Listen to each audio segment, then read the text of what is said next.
Good evening, ladies and gentlemen. Welcome back. Episode 37 of the Drunken Under Quarantine Show, hosted by me, Hickory the Drunken Underwhelming, and presented to you by the Woolen Comedy Club.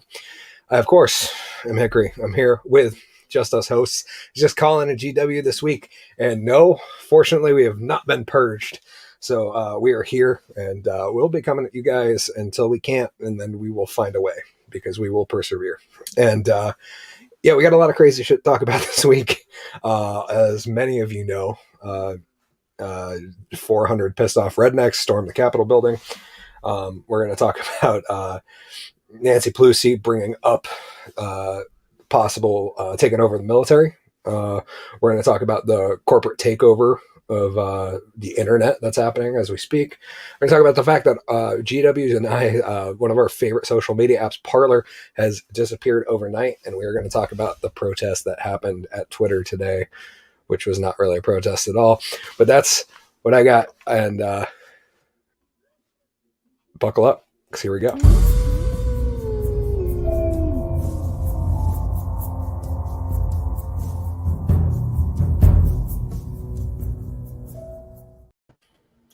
So, good evening, ladies and gentlemen. Welcome back to the show. Thank you for joining us. And we're going to get right into it. Without further ado, I will welcome to the spotlight stage our first co-host of the evening, welcoming up the one, the only, Mr. G.W. Foley. Hey! How's it going, welcome, everybody? Let's say it's a great week to be drunk. So this weird thing happened to me today. I went into Five Guys in Rutland, which is normally it used to be the sketchy ass gas station, and now it's just a sketchy ass Five Guys, where like the locale didn't like improve like the group mentality of the people who work who live there. So I pull in, and this car pulls in directly behind me, blocks me in, and this guy comes up and goes, "Hey, do you got a couple bucks for gas?" And I'm just like, "Yeah, I'm not giving it to you, but yeah, I do." Then I sighed a little bit and took $2 and threw it out the window, hoping that he like hit his head on my door trying to grab it, or like really what I wanted to do was throw it out and smash him with my door because he was that close to me. But no, fortunately he picked it up and ran away like the little bitch he was, because I wasn't worried about getting knifed in Rutland.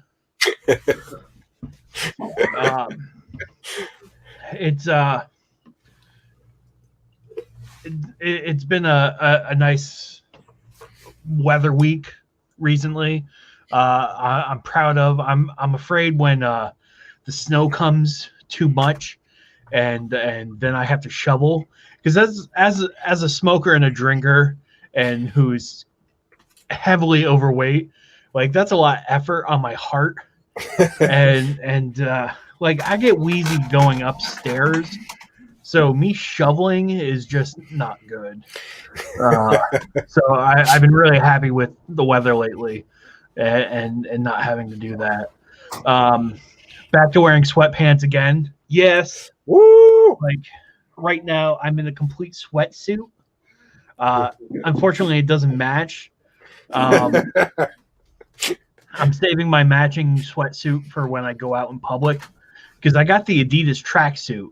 So I look like old school Run DMC or a Slavic guy with an AK-47. I'm not quite sure which one yet. Maybe it's depending on how I crouch. Because if I could get the crouch right, I could be the Slavic guy. I don't know. I've always wanted to speak a Slavic language. It just sounds all messy like Klingon. Side note. Something I do want to say, since I have the floor and it's my time, damn it, is my mother-in-law, Cindy, is going in for knee surgery tomorrow. and I want to wish her the best of luck. Yes, I'll drink to that. What won't I drink to? That's going to be the theme of this evening is what won't GW drink to? No, I wish her the best of luck, and I hope everything comes out okay. Because she's getting a knee replacement. So, yeah, that's why. Had to leave it on a pun. So that's it for my time. Let's pass it on to Colin, who is better at this than I am. No one's better than you, G-Dubs. I'll drink to that. I just worry about when you get short of breath and you get hot and then you can't taste anything. How are we gonna know if you have COVID? I don't know. Fuck it. So what's news this week? Donald Trump's being impeached again. Number two, you know, who knows? Maybe if he gets impeached a third time here before the end of the week, he could go for the hat trick. We don't know. It is funny because, you know, now it's very rare that a president's impeached. Very rare that a president's impeached twice within 4 years. You know, you got to go, how many times you got to impeach this guy? You know? How many times you got to impeach him? He's going to go back to New York, back to like the old gang, you know, back to like his old neighborhood on the street. People are going to be calling him like, hey, who you talking about? People be like, you know, Donald Trump. Like, Donnie? Who you talking about? Donnie impeachment? Donnie impeach? Hey, yo, Donnie, you've been impeached more times than anybody I ever meet, all right? You guys always being impeached. It was strange. I had a hard time finding a reservation in Stowe this past week. Most of the restaurants decided to close because they, quote, had a really crazy 8 to 10 days. They were slammed for 8 to 10 days, which is shocking because, you know, you'd think they'd be hurting from being closed for 8 to 10 months.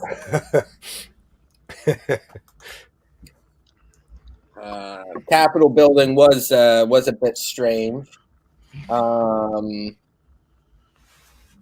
My thought is that now that the FBI, I don't know if you heard today, the FBI said that they're worried that armed protesters are going to go to the state capitals of every capital in the country.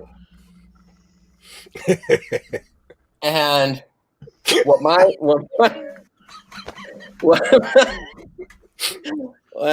thought is if you're Republican and you are worried that the Democrats are going to take your guns away from you, I would advise not bringing your guns to the Capitol building around the time that the Democrats are taking control of everything. I'd be like, if I was like a right-wing extremist, I'd be like, oh, let's just maybe like just hold on to our guns, not do anything that would make anyone want to change the gun laws. Like, no, you don't do.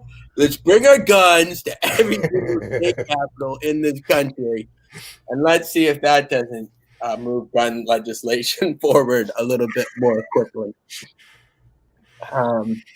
This year is just such a strange year because you have all these different things like the movie industry just released their numbers, and they were shocked at how low the numbers were for 2020. Very confused. No one seems to understand why theatrical box release numbers were so low. I'm not an expert. I'm assuming because most of the movie theaters in New York and Los Angeles were closed. I'm just assuming that might have something to do with it. 2019 international, or I think it was 2019 domestic ticket sales was over $10 billion. 2020, $2 billion. And they're really shocked. They're like, wow, these numbers are really low. And I think that this was a funny year to have a movie in the theaters because it was the worst rollout you could possibly imagine for a film. And secondly, you were able to say things like, America's #1 action hit film in theaters. It's like, what theaters are you talking about? The 7 that are open in Cleveland? Like, so that's been my week in reflection. I think it's always funny because every week we always kind of say what crazy shit is going to happen from this Monday to next Monday. And I have to say, this week did not disappoint. So, No, it did not. Off the meter with crazy shit. So, I'll bring it back to the our host for this evening, Hickory. How we doing? Oh, I am good, sir. How are you? I'm very good. Good to have you boys here. I'm going to attempt to adjust the camera here, and we're going to attempt this card trick here. Okay. And if we're lucky, we get to see him in his boxers. Oh, no, I wore matching sweatsuit pants as UG Dubs, just in case. Good. Okay. Camera's a little low, but that's going to be just fine. So I'm going to show you fine folks a card trick, and I'm going to use both of you. And I know you can see neck down, and that I need to use a lint roller to get this cat hair off me, but that's going to be all right. So what I did. Let's call it what it is: pussy hair. Yes, I am coated in pussy hair. I got one card. That card is a prediction for later. That's in here. And I'm leaving it there because I dropped it last time, and that way, you guys can see it. Let's move that over so I have some room. Okay. So we're going to start. I'm going to take the jokers off the top and just the standard jokers there. And we're going to start with G-Dubs. I'm just going to riffle down. I'm going to have you stop whatever you'd like, and we're going to select a card. Stop. Right there was good? Yep. Okay, you like that one.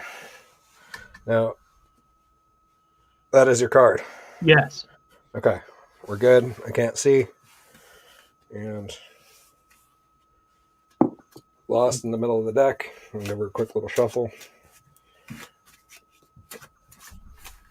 Okay, so next we're going to do actually the same exact thing. And Colin, I'm going to have you select a card, sir.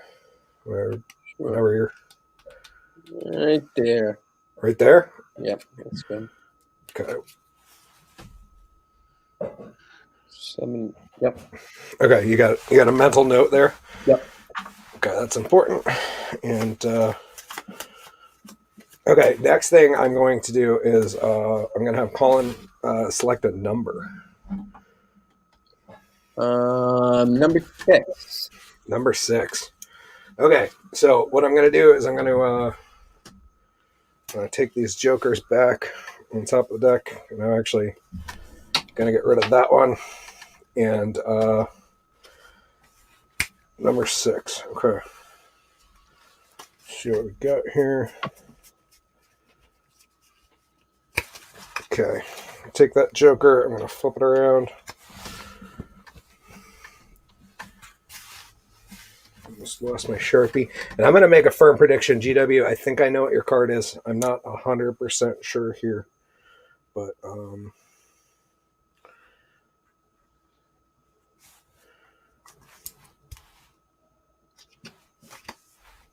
we will put that right there. So your joker prediction is there. And next, I'm going to give the pack a little shuffle. Okay.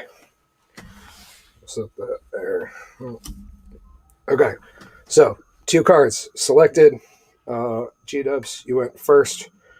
You selected a card. You mentally thought about it. I wrote some notes. I think. Did I name that right? Holy shit, yeah. I got a 4 of clubs. Okay. Not too bad. From there, I had Colin select a card, to which I have no idea what it was. So, I mean, looking down through here doesn't matter. But I'm just going to take the top card.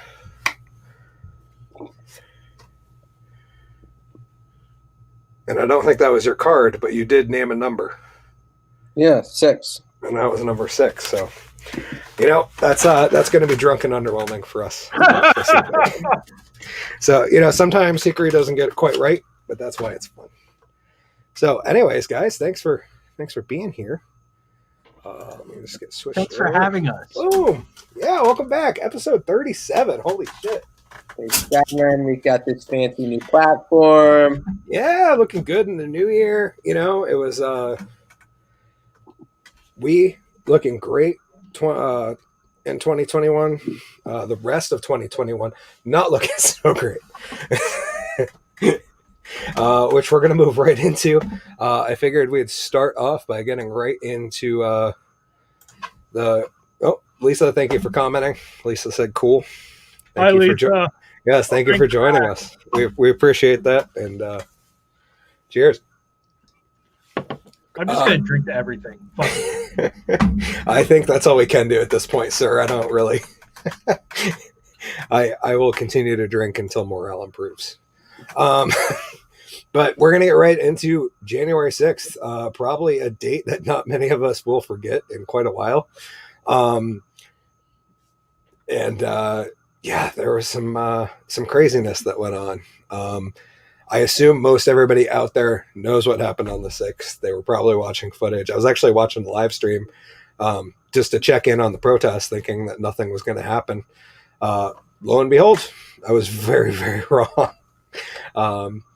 And I would like to share a quick meme about the 6th. So let's do that real quick. Share screen.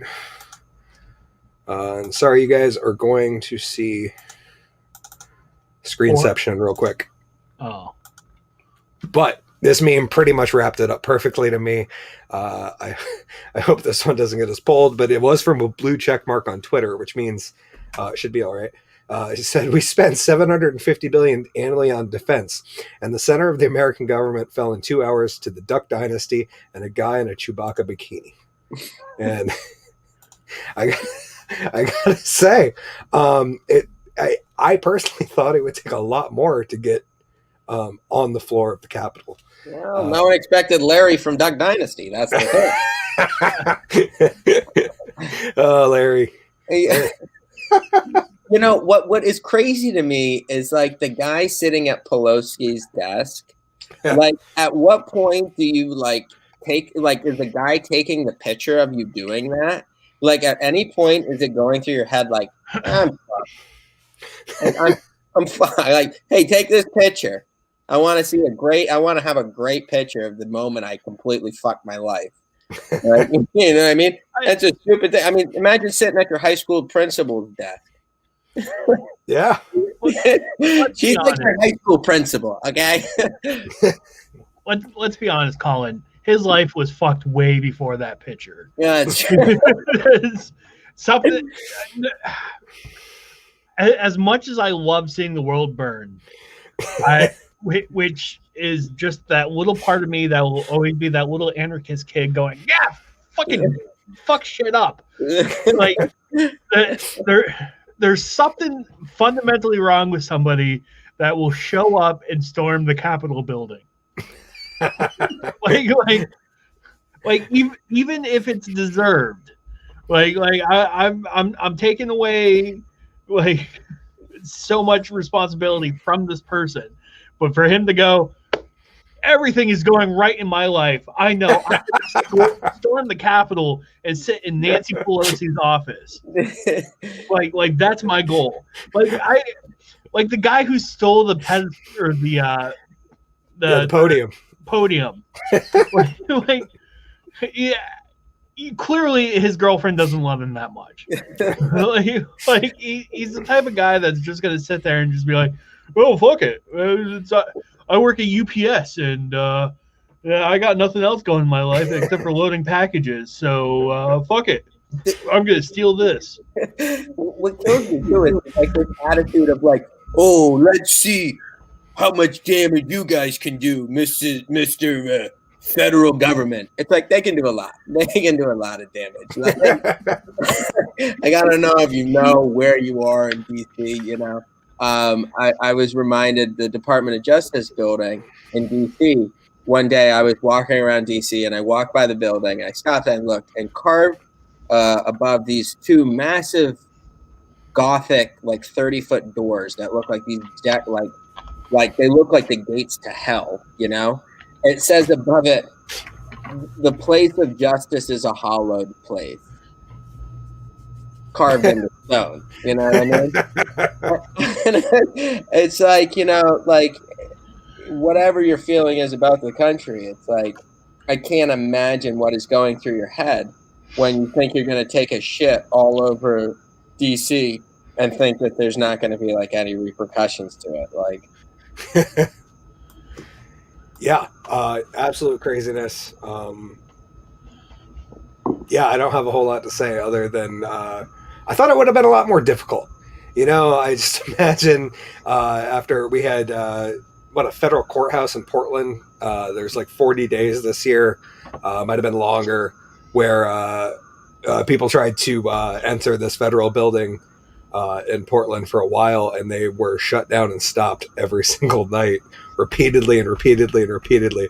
The other wild part of this whole thing to me is that I'm constantly being told in the media that the biggest terror threat to America currently is white supremacists. And I'm constantly being told that Donald Trump and all of his supporters are white supremacists.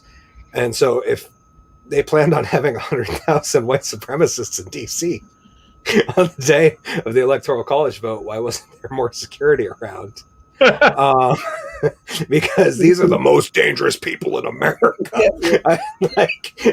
And meanwhile, there's like 5 guys with batons and nobody even had a real rifle. And I don't. What the fuck? Yeah, and the crazy thing was too is they kept talking about the DC police. Well, the DC police. It's like, have you ever been to DC? Are the federal agencies and the federal buildings that are protected? These buildings are protected by their own federal agents. They're not DC police. The Pentagon is not protected by DC police. Protected by its own federal agents that protect it as a federal building. And then the Pentagon, like if you were to launch a missile at the Pentagon, it actually has missiles that come out of the ground and will walk onto that thing and blow it out of the sky.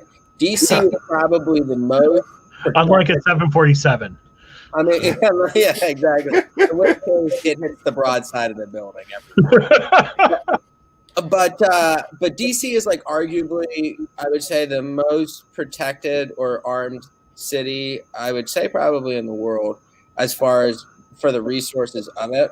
And it's because it's all concentrated government buildings. There's really nowhere else in the world that has such a large city that's really designed to just specifically be a large federal city. I mean, you have the Vatican in Rome, which there was some rumors going around this week that the Pope was kidnapped because of sex trafficking things. And I'm sitting there thinking, the Pope is the hardest person in the world to get at. You know what I mean? Like, literally. So,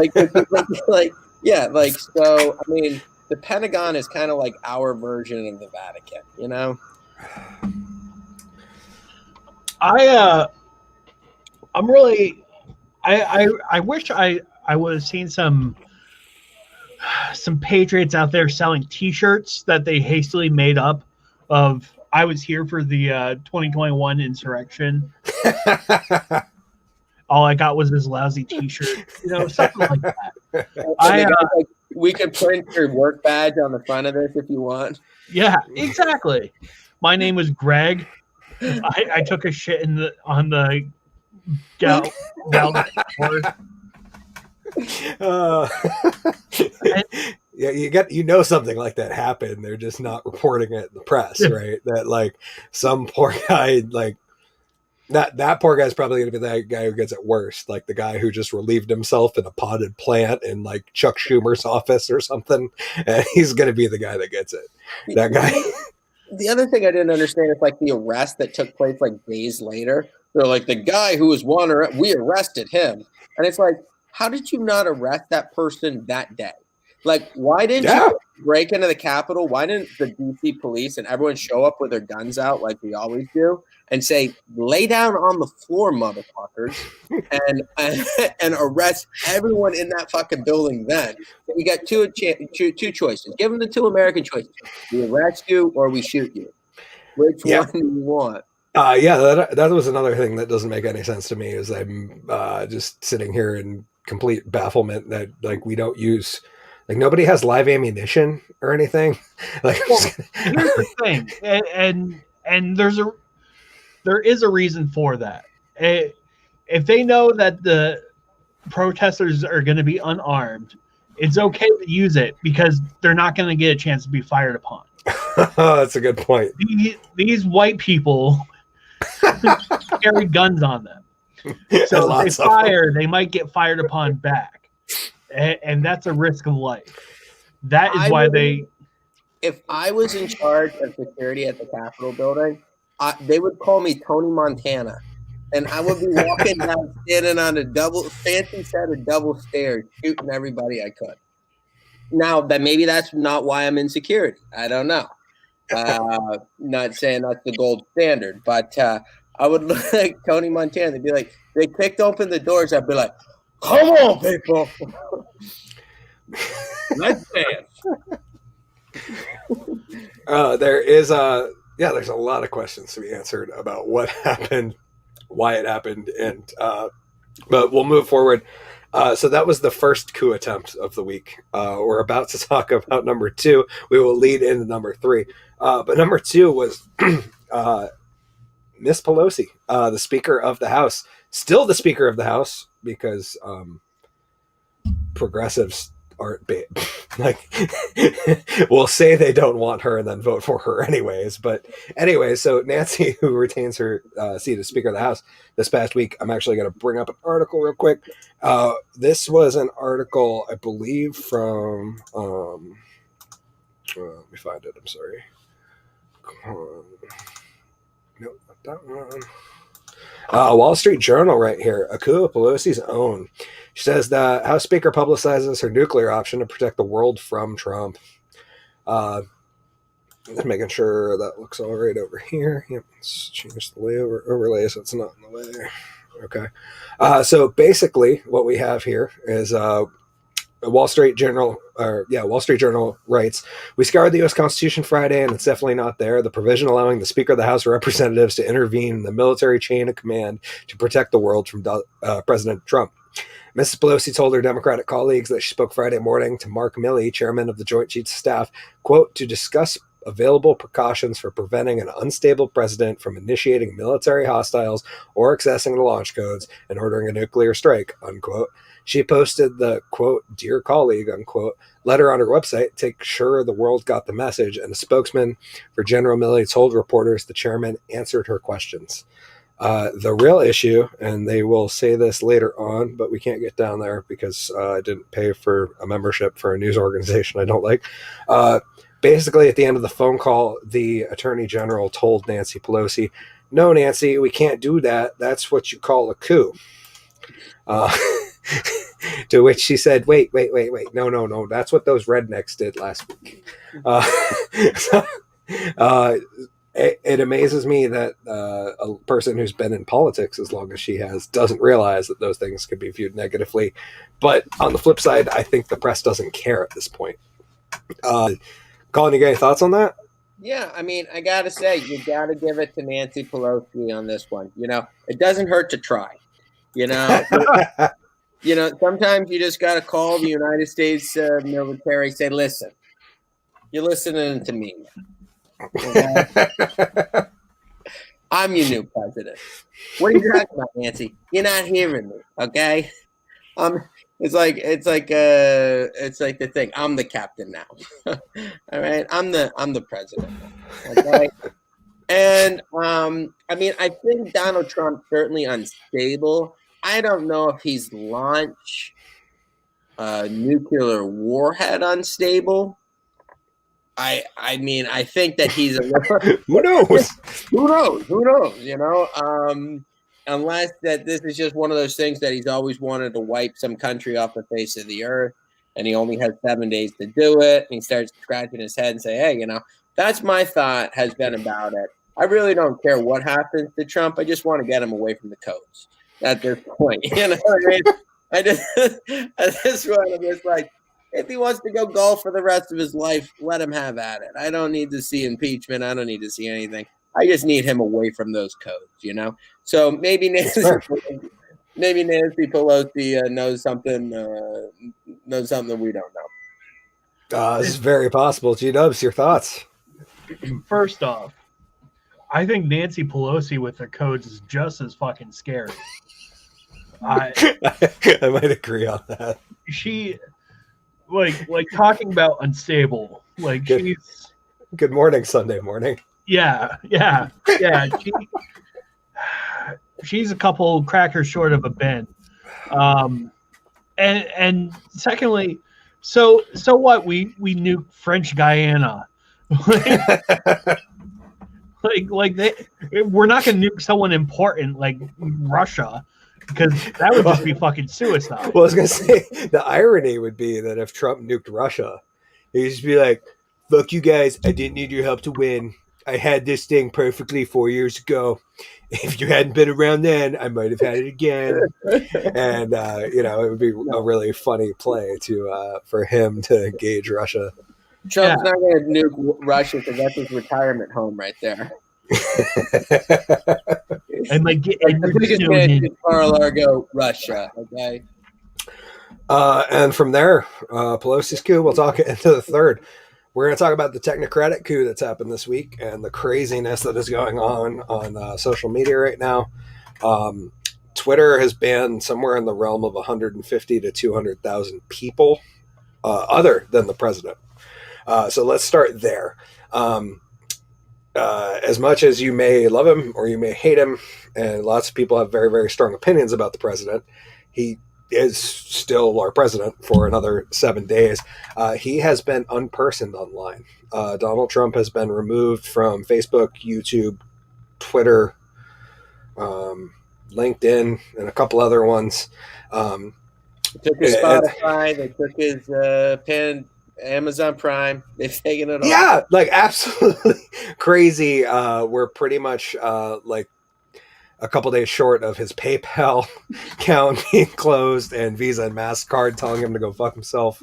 But we're also experiencing this with a bunch of people who've just supported the president in the past 4 years, which happens to be, what was his vote total? 75 million people. Yeah. And a lot of those people are under fire right now. Parler just got shut down last night at 3 a.m. They finally went offline. For those of you who don't know, Parler is, they like to call it right-wing Twitter because it's the Twitter of the right, but it's not because it's Twitter of the right. It's because all those people that got banned on Twitter needed somewhere to go. And Parler is a good platform for that. And we're also having a lot of people recently deleting their Twitter and moving over to Parler. Now, 2 days after the president gets banned outright from Twitter, they went after the web servers that host Parler, and Parler got shut down. They're saying they should be back by the end of the week. This is kind of like the same thing that, I don't know if you guys are aware of Gab. Yeah. G-Dubs, yeah. Colin, do you know about Gab? So Gab went through the same thing 2015, 2016, where they were deemed by the mainstream. They were referred to as the far right. They're the social media for the supremacists and the Klansmen type deal, even though it's really just social media that's not YouTube, Twitter, or Facebook. And those companies seem not to like anybody who isn't in the big three, because then they can't control the information on the platform anymore, which is why they don't like Parler. G-Dubs, ask you your thoughts. When you logged into Parler this morning, were you upset? No. Okay. I wasn't. Here's I went how many years of my life without social media? Yep, this is true. I honestly joined social media to save my screen name. I like my name. I don't like other people using it, and I don't want to change it. It's so much easier to be like @FullyKills, on all my social media instead of being like the fully kills or fully kills with a Z because I'm edgy. And two O's and a Y because I Yeah. Fully kills 4431. It's a 1 instead of an I. Well, it's got a 1987 on there, man. Yeah. But I think it's stupid that clearly. Where do I start with this? I get wanting to ban people that say hateful things. But when those people who say hateful things are on the side of the people who own the platforms, they never get banned. Does that make sense? True. Like there's hateful rhetoric on both sides. So if you get rid of one half, you need to get rid of the other half, which isn't happening. No, we have a lot of crazy shit that gets posted on Twitter. Oh, The all cops fry like bacon is a horrible statement to say. Yep. I'm not the biggest fan of cops, and I'm still going. Pump the brakes there, kiddo. Let's slow that down. And yes, I will say there are white supremacists that say horrible things, but what are we going to pick? Are we going to let people say horrible things, or are we going to nanny state over everybody? You have to pick one or the other. You can't just pick sides. Or clearly you can, because I'm not in charge of a multi-billion-dollar company. Well, I think that one of the things that the rest of the world is really scratching their head, right? There's nowhere else in the world that there's such a disconnect from the president or the leader and like what's going on technologically and communicating to the people. The fact that like many European countries right now are looking at this as a very strange thing. They're saying like that is still the president of the United States. You're actually having a third party or private company basically censoring the president from communicating with the general public. I don't use Twitter, so I've never followed the president on Twitter. I don't really know how. All I see is the things that make the headline, which are the most absurd things. But from what I've seen over the years of it, he's very active with Twitter. Twitter, as I've seen the evolution of it, is like what they call the Silicon Six. You have a few companies right now in Silicon Valley that have more money than God, and they have a huge stake in whether or not anything else comes up with something like Parler. If there's anything that's a rival and anyone has any reason at all, they're just going to wipe, they're going to obliterate the competition. And so, Facebook has been guilty of that, and they're facing right now a monopoly trial in the near future of looking at what Facebook has done as far as systematically, purchasing any type of competitor that's shown up and either investor or not, Mark Tanguay commented twatter, which I love. That's one of my favorite names for it. And Jason P. Mercier says, ban all politicians from Twitter. Jason, I don't think that's a bad idea, personally. I feel like we're headed into AOC's already got a Twitch channel, right? Like, you guys knew about that? No. AOC literally has a channel on Twitch, and she will go and game with the top gamer people, like, what's that bitch's name? Pokimane. And what's the other ones? Like Jacksepticeye, and there's a couple other people that are like, big Twitch streamers, and she's actually goes on and streams on Twitch, playing Among Us and such. I'm like, that's where we're headed. We're headed into a social media future, which is scary.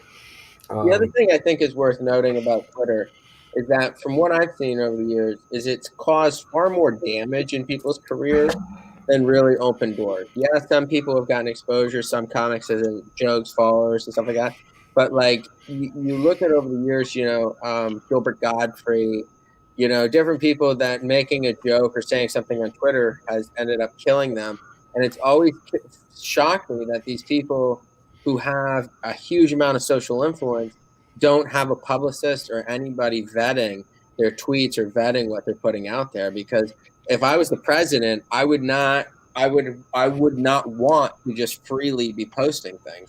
I would, let's say, listen, let's run this through a channel. Does this make sense? Is this something that, with me, I would have to have it spell checked and correct for grammar and everything else. But, I would say, does this make sense before I just broadcast that to the country? Well, yeah, but that's the ego trip of Trump. It's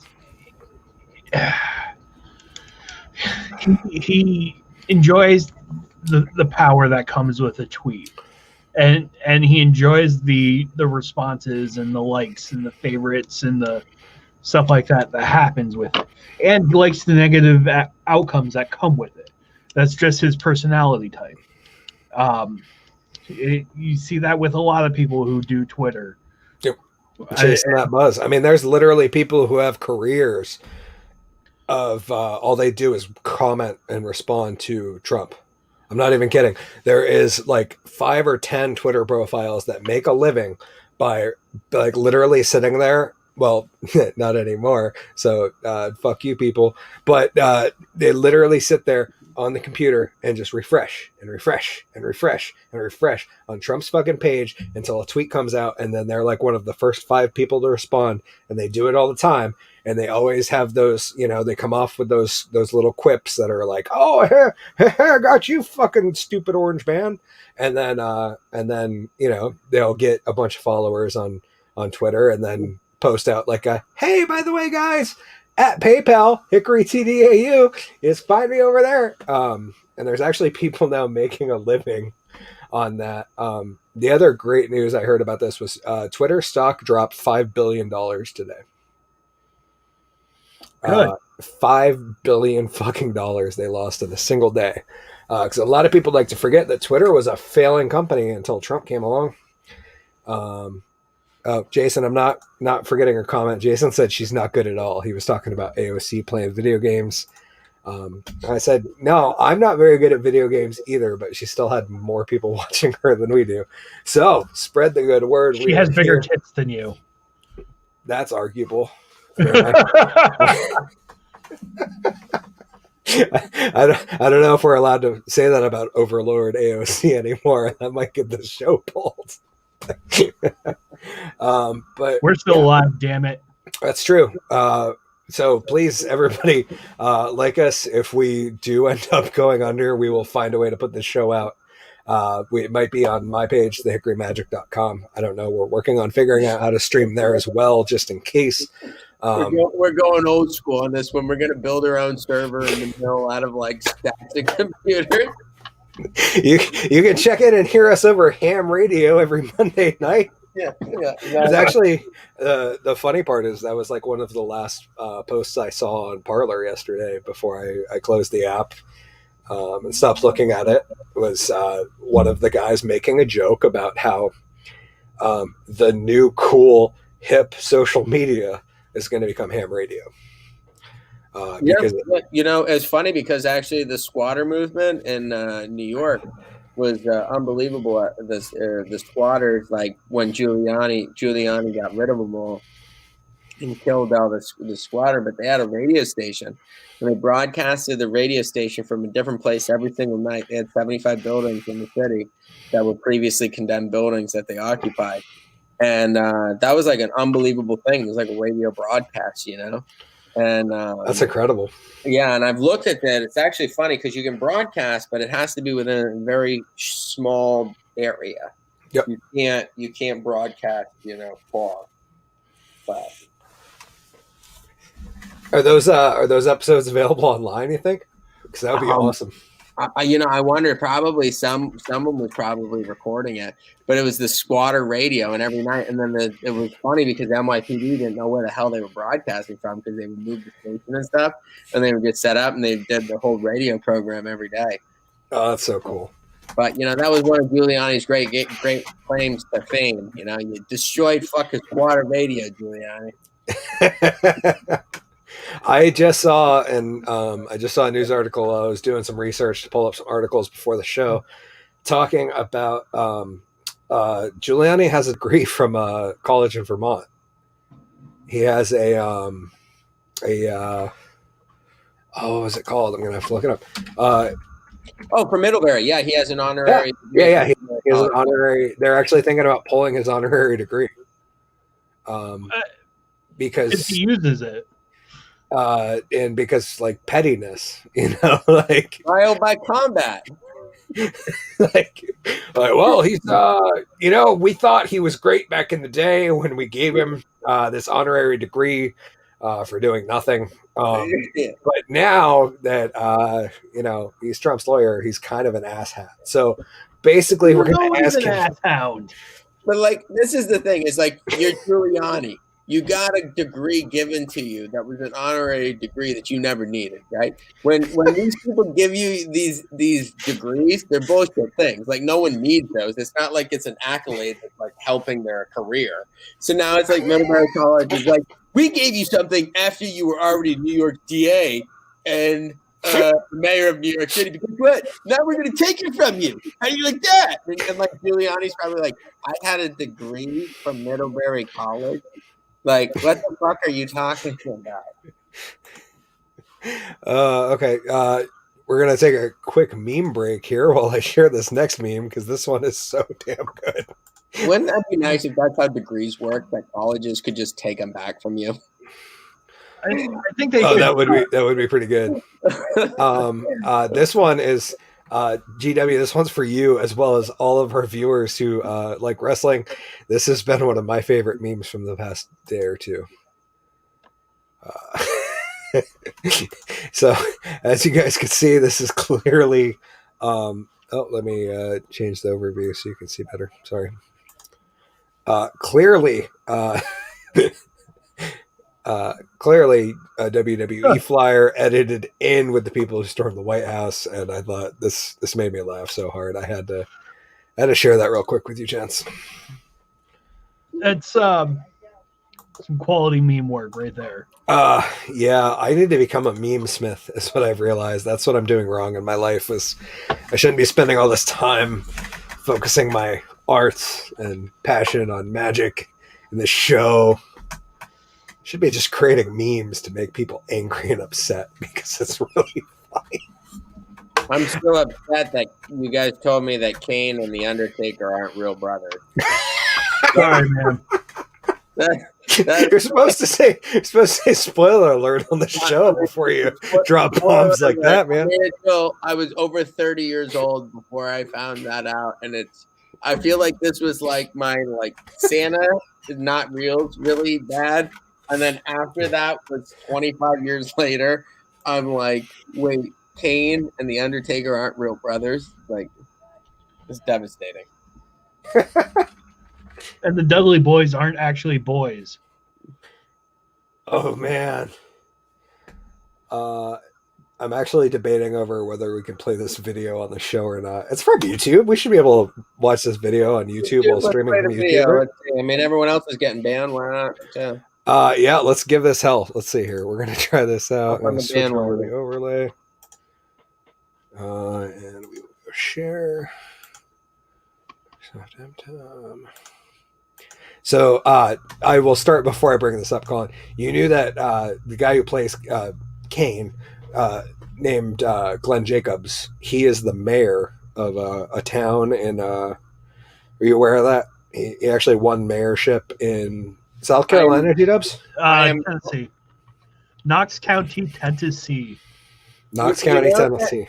Did you know that movie, the scene in Spectre, when they have like the debate and they like try to give the guy like the elected position? He's like, unless anyone else challenges, and then that huge guy comes out and just shoves his thumbs in the guy's eyeballs and kills him. That's what I imagine. You know. So we're gonna give you a taste of what this video I'm gonna share real quick. This is what Glenn Jacobs. NASC here, we're gonna reach new heights, and I'd like to thank all of you for being here. You guys can hear that, right? Yeah. Okay. Everyone at Visit Knoxville Sports Commission. Wow, I mean, he dresses up. What is it Ah, called? Once you get all We the have a world-class suit. We have He wonderful nightlife. fixes up good, you know. once you get all that charcoal scrubbed off him, he's Yeah. cleans up Great pretty good. nightlife. We have markets.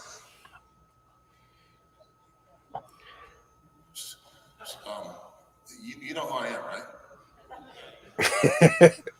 Well, yeah, I'm mayor. But that's not all.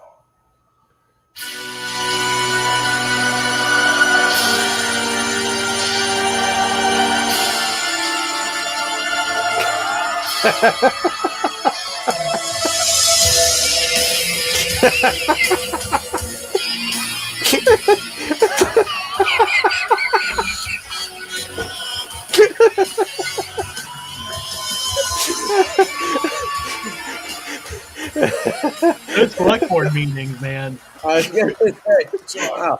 as I was saying, It just goes right back into it. County, I hope y'all. That might be the greatest.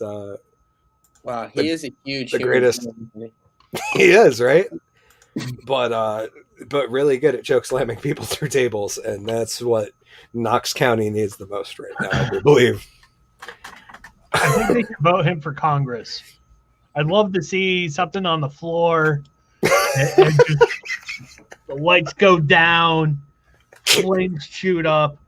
I want to see him do the Undertaker thing though, where like they have a ring set up in the middle of Congress, and this like hand comes up through the ring in the glove, and it's just like a. That's what and then happened. pulls himself up through. When I'm looking at his body, I just feel like that body just needs to hurt. like every inch of that body is just in pain right now. Oh, that was great. I'm glad we can share stuff like that now. That's awesome. So last thing we're going to talk about real quick, we'll only spend a couple minutes on this, and I will share this out real quick too, is that there was another protest rumored this morning that lots of people were very nervous about. But it turns out nobody showed up because it was San Francisco, and there's not enough Trump supporters in California to affiliate a rally in San Francisco. So this is the San Francisco Chronicle, basically stating that a rumored pro-Trump protest at Twitter HQ fails to materialize, which this one writer was very surprised, to which I was not. They read, dozens of police officers stood guard outside Twitter's headquarters on Market Street in San Francisco Monday, prepared for a potentially tumultuous demonstration in support of President Trump after the social media company banned him from using its services. Because Twitter is it's a text app. Anyways, but no one showed up. Metal public works barricades line the entire block between 9th and 10th Street and between Market and Mission Streets. Ordinarily, employees from Twitter, Uber, and Dolby would be heading into work, but with most offices closed due to coronavirus, the area was largely silent, with just a few people ambling down the street. Outside Twitter, Kenneth Lundgren, 71, held a sign that read, "Counter Trump's coup attempts." He said he heard about the protest and showed up in hopes of it being a peaceful presence if and when the crowds arrived. He said, "I wanted to act as a counterbalance to the unruly mobs who were set on sedition and insurrection," he said, referring to the mob that stormed Capitol last week. To which I have to ask you guys, am I going to hear about this? It's going to be like George Floyd. And I don't want to demean everybody, but it seemed like every single news article I read for 2 months post-Floyd incident mentioned the Floyd incident. Like it was just every single... I don't know if you guys noticed that.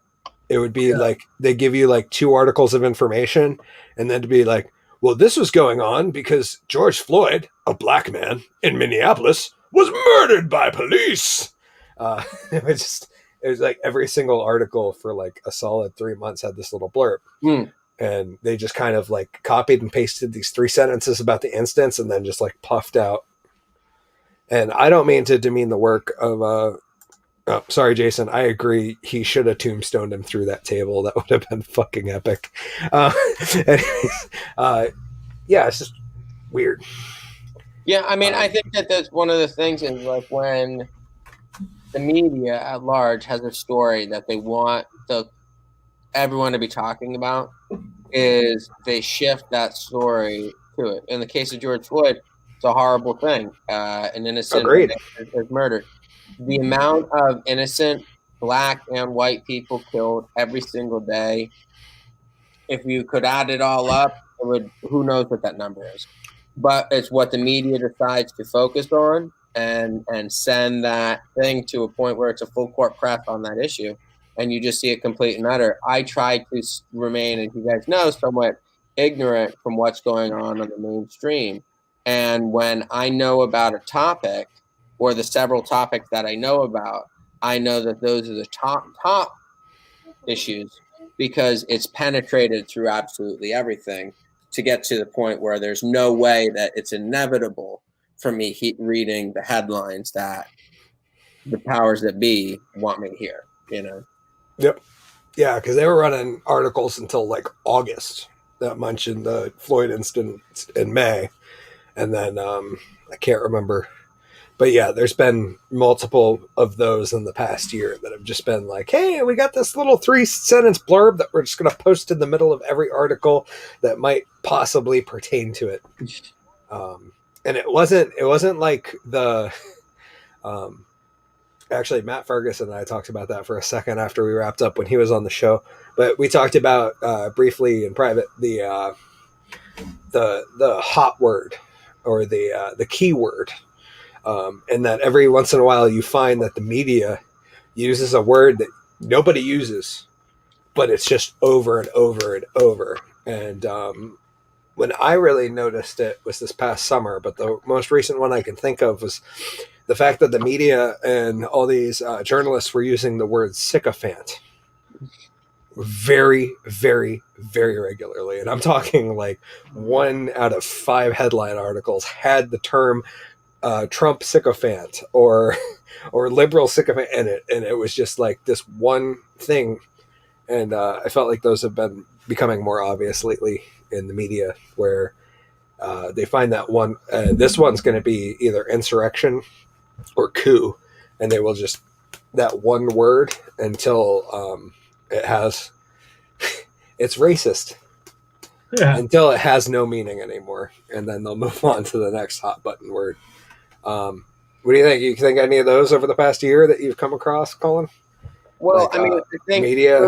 coup right now is a wonderful word because it's a word that I thought I was intelligent about reading about when, you start reading about like conspiracies and you're like, oh, it's a coup, spelled C-O-U-P.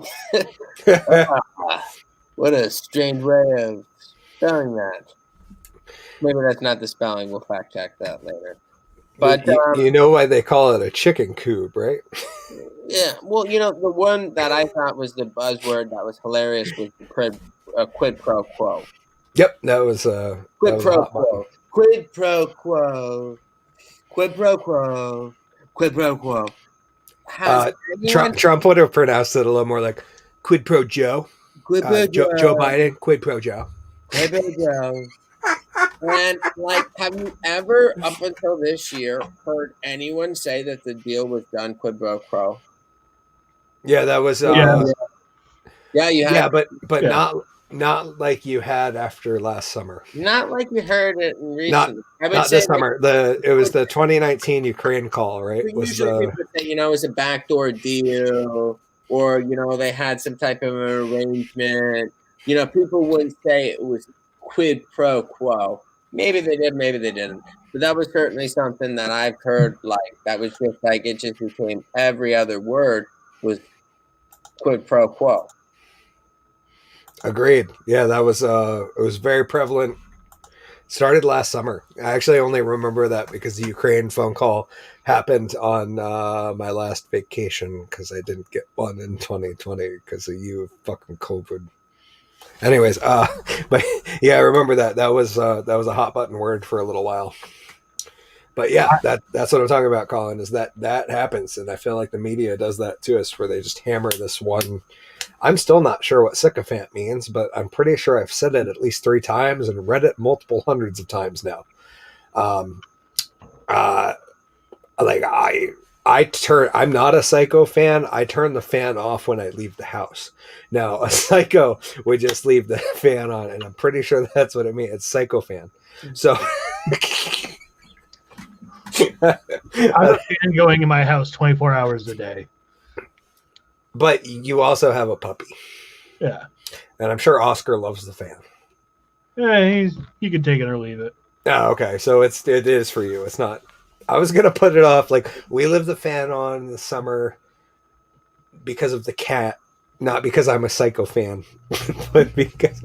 No, I'm a Psycho fan. Okay. Maybe we should just start creating these words and see if we can catch them on. But like altered versions. I don't know what the quid pro quo one is yet, but we'll get there. See, I'm so used to quid pro quo just because sexual harassment training. Oh, okay. Because that's like a big part of sexual harassment. Is offering a favor for a favor? Yeah. You scratch my back, I'll suck your dick. Well, luckily for you, Jules, my back. Quid pro quo. Lucky for you, Jules, my back is located in my cock. Yeah. And Superman. The one word that I was thinking about for a while was treason. Ever since the whole Capitol thing happened, everyone's like, "Oh, that's treasonous." Like, no, it's not. If you actually look at the definition of treason, it's giving aid and comfort to our enemies. Treason, my understanding is actually conspiring basically against the country itself, and basically allowing another country or another entity to basically assume control or power. So conspiring with another agency. The pulling up the quick definition of treason from Bing says treason, the crime of betraying one's country, especially by attempting to kill the sovereign or overthrow the government. Also, the action of betraying someone or something. Historical context, the crime of murdering someone to whom the murderer owed allegiance, such as a master or husband. The other popular word would be sedition. Sedition is conduct or speech inciting people to rebel against the authority of a state or monarch. Conduct or speech inciting people to rebel against the authority of a state or monarch. So I'd agree, if anything, this past Wednesday was a bit of sedition. Yeah. I would say I don't think it was a crime of betraying one's country. And I'm going out on a limb to say that as the drunken underwhelming, but right. Well, it's sedition. I'd agree. Like, if we're going to look at, if you had direct correlation of him and say the Russian working together to do something, that's treasonous. Yeah. Okay. To undermine an American democracy. But if it's through our own internal dispute, he's saying kill the politicians, not overthrow the political system itself. There is a difference. If we were to give arms to Al Qaeda, that would be treason. That would be treason. Obama. Like when we arm the cartels. Yeah. Okay, just checking. I'm gonna look up the coup d'état definition real quick too, because now I'm curious. I thought that was like some kind of weird porno. No, that's some weird animal stuff. You do out the coup d'état. Oh, do you know why a chicken coop only has why it's called a chicken coop? Why? Because if it had 4 doors, it would be called a chicken sedan. A coup is a sudden, violent, and illegal seizure of power from a government. 2, a notable or successful stroke or move. I guess I had a few coups this morning. 3 is an act of touching. Oh God, I'm getting all hot now. among North American Indians, an act of touching an armed enemy in battle as a deed of bravery, or an act of first touching an item of the enemy's in order to claim it. 4 is a contusion caused by contact of the brain with the skull at the point of trauma. So I think we're talking about the first two when we talk about a coup, a sudden, violent, and illegal seizure of power from a government. So I don't even think we can call that a coup, right? Like, No.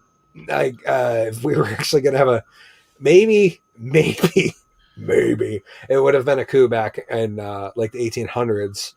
But they actually had guns and even factories. then, dude, like the U.S. government isn't a building. You know what I mean? Like, it's all online. Like, everything, just all that information, like all of the Constitution and every single law for every single state and every district is all online. So even if you took over a building, it'd be like, oh, you guys took over a building, we're gonna arrest you now. So calling it a coup is like silly, because it's symbolic. It's not. The other thing is about a coup is like there has to be a level of anonymity and a level of like misdirection and not really knowing what's going on. Like, no coup is, for a coup to work, is it needs to have an effect and then basically have a misdirection to it. So basically, it's either appears to be an internal conflict. Misdirection. Yeah, you know, and like that, the great coups are the ones that basically cause internal damage, but it has been forced by a calculated outside entity. In the case of something like this, you can't say, I'm telling you to go destroy this, and people go and destroy that. That's not a coup. That's just something else. What happens is you get the other people to destroy it through an outside influence, and then only at the end of the day do people realize it was actually the Americans that caused Yemen to start a conflict for themselves, or Cuba, or Vietnam, or some other place in the world. To have a domestic coup, you would have to be a lot more intelligent than what we witnessed this past week. Yep. Which raises the possibility of a lot of possibilities going into the next few weeks, but we won't know until we get there. And as we've said on every week of this show, it gets fucking crazy every time.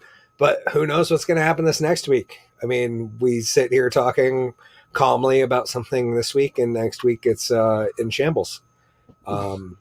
I mean, just this past week, we were sitting here with Chris Hayes talking about how the whole system's crazy and GW and I are politically homeless. And then all of a sudden, 300 rednecks and a guy dressed as a Viking attack the Capitol building. So who knows what's going to happen this week? Who knew that? Who knew that we were part of the shirtless? I will share the last thing I'll share. We're actually running a little long, but that's fine because we're all having a good time, right? Thank you guys for joining us tonight, by the way. I watched Colin, are you aware of Tim Pool? You know who he is? Okay, so he's and G-Dubs, right? Yeah. Either you guys watch his podcast at all or listen to it. It's called the Timcast IRL. Clips. Okay, so he had Elijah Schaefer on this past week, and Elijah Schaefer is an on-the-ground journalist, one of those guys that actually is independent and runs around and wears riot gear and goes out and captures footage, and he has congressional press pass. So he got a phone call early Wednesday morning. He didn't think shit was going to happen because he thought it was going to be another Trump rally. Like, I don't know, most of them have been up until the last two where they were just boring and it was a bunch of people just waving around flags and, singing God Bless America and shit. So he went down there. He got up on the scaffolding. He got some good footage looking down of the police line, fighting back and forth with the supporters breaking through. And so since he had his congressional press pass and he's allowed to film on the floor of Congress, he followed the rioters in. I don't know if we're calling them protest or rioters. CNN hasn't gotten back to me on the official language it should be using, but we'll call them mostly peaceful protesters. So as they went in, Elijah Schaefer went in, and he actually got some awesome, crazy footage that he live streamed. You should find him although Facebook did delete him in the past couple of days. So I think that footage is floating around Twitter, but I'm not sure. Anyways, he walks into the floor of the House, where the House of Representatives meet, right, on a daily basis, where they do their business, and there's three guys standing around smoking a joint, and he walks up to him and asks them, like, "What are you guys doing here?" And they're just like, "Hey, man, we got this weed, and it's really like we'd love to answer questions." And they're just sitting there smoking a joint on the floor of the House. And I don't know where I was going to go with this story, but all I could think is, holy shit, yeah, that happened. like this past week, that happened. People smoke cigarettes around 200 and 300-year-old paintings that have special regimens to be upkept. Craziness, ladies and gentlemen. So we'll see what's up next week. Colin, who's our guest on this following week, sir? I believe David Piccolomini is going to be joining us from Brooklyn. Yes, he is. I'm just awful with names. So yeah, David is a producer at Ambush Comedy, which is one of the premier indie comedy shows in Brooklyn, and tours around the country. And really funny guy. So tune in next week to check out David Piccolomini. I'm gonna have to practice that a couple times. Piccolomini. Yeah, just channel your inner wise guy. You know, David Piccolomini. You know. I have to think of the Blue Meanie, but with a piccolo. Yeah, that's how I'm going to do it. He's the Piccolomini, which clears up why JBL hit him so hard. GW, you have anything to say before we follow me on Twitter at Foley Kills? I got it right on the screen this time. So yes. At Foley Kills or Instagram. That's still up. And we'd love feedback for anybody watching. We'd love feedback about how the graphics look and what we can improve and what we can make your experience better as a viewer. So please do that. Colin, anything you want to say before we get out of here, sir? No, fun night tonight. Looking forward to next week, and we'll see what type of craziness ensues. Yeah, hopefully not too much. The first time we have a guest on, I'd like to at least put on the presentation that we're good fun comics who don't dive too deep into political topics. But yeah, who knows? And hopefully we'll be here next Monday.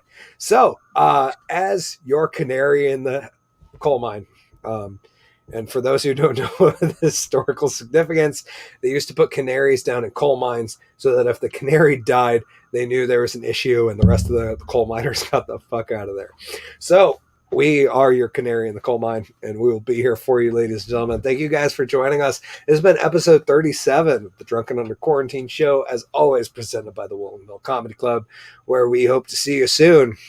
But, well, we'll see what fucking happens. Who knows at this point? But that's pretty much it for me. Big thanks to GW Foley at Foley Kills. Big thanks to Colin Doyle at Colin D. Please follow us at the Woolen Mill Comedy Club. So the next time we do have a shindig, you can find out what it is, where it is, which would probably be at the Woolen Mill, but who knows? Because Colin does book stuff other places, other times, assuming we can do that.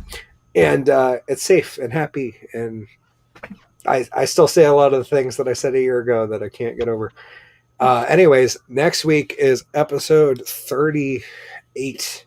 And I believe it's either 38 or 39, marks a solid 9 months. So if you watched episode 1 with Colin and GW and you put a baby in somebody, congratulations. It should be coming out in the next couple of weeks.